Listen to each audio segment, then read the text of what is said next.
Assalamualaikum warahmatullahi wabarakatuh. Sebelumnya, perkenalkan nama saya Fahrania Nur Anissa dari NIM 044. Di sini saya akan menjelaskan tentang teori pelanggaran harapan. Suatu bagian penting diskusi komunikasi adalah peran komunikasi nonverbal.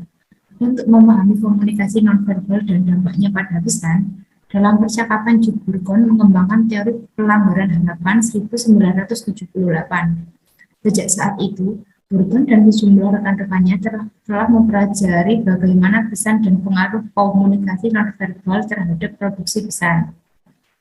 Penafsiran makna di balik pelanggaran harapan bergantung pada seberapa positif seseorang menilai pelanggar. Hubungan ruang. Studi terhadap penggunaan ruang seseorang disebut prosemiks.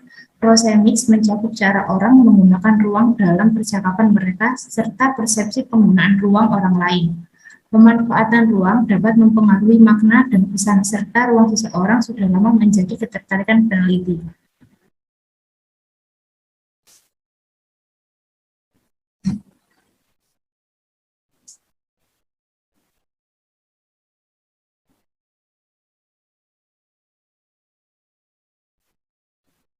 Asumsi teori pelanggaran harapan. Teori pelanggaran harapan berakar pada bagaimana pesan disajikan kepada orang lain dan jenis-jenis perilaku orang lain yang dilakukan selama percakapan. Selain itu, terdapat 3 asumsi panduan teori sebagai berikut. 1. Harapan mendorong interaksi manusia. 2. Harapan untuk perilaku manusia yang dipelajari. 3. Orang-orang membuat prediksi tentang perilaku nonverbal. Asumsi pertama, menyatakan bahwa orang-orang membawa harapan dalam interaksi mereka dengan orang lain. Dengan kata lain, harapan mendorong interaksi manusia.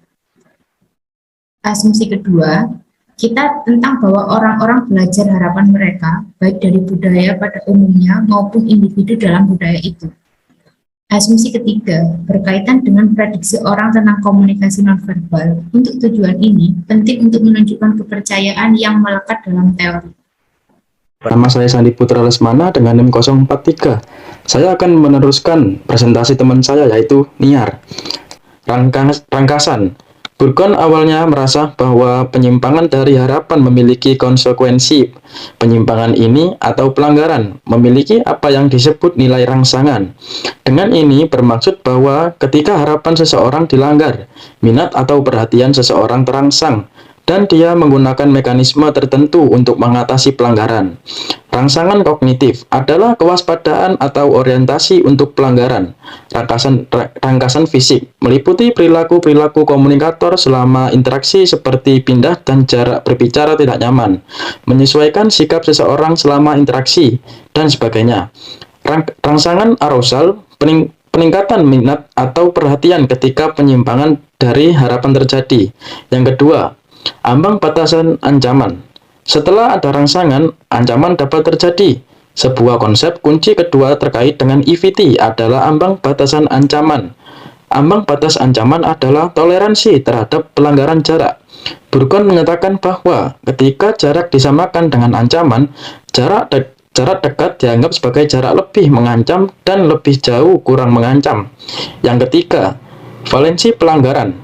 Valensi pelanggaran mengacu pada penilaian positif atau negatif dari perilaku yang tak terduga.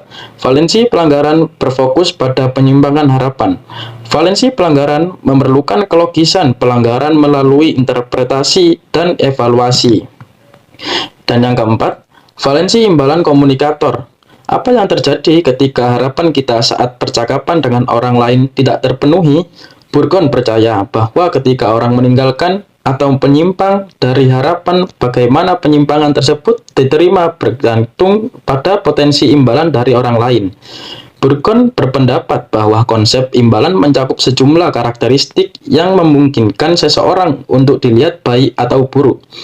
Menurut teori pelanggaran harapan, interpretasi dari ancaman sering bergantung pada komunikator dan lainnya. Yang kelima, integrasi, kritik, dan penutupan.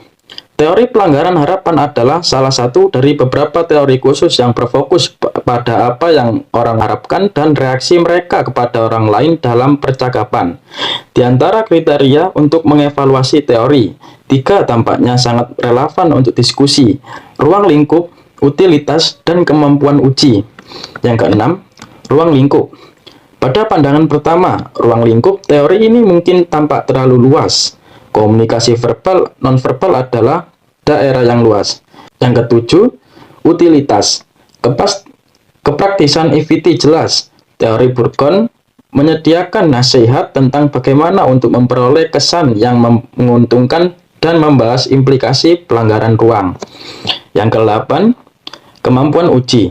Secara umum, EVT adalah teori yang dapat diuji. Kita mencatat bahwa kemampuan uji kemasyarakatan konsep teori yang spesifik. Bahkan Burgon adalah salah satu dari beberapa teori yang jelas mendefinisikan istilahnya.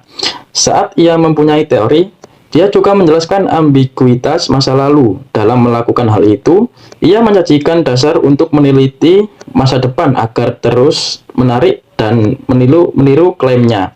Yang ke-9, heurisme.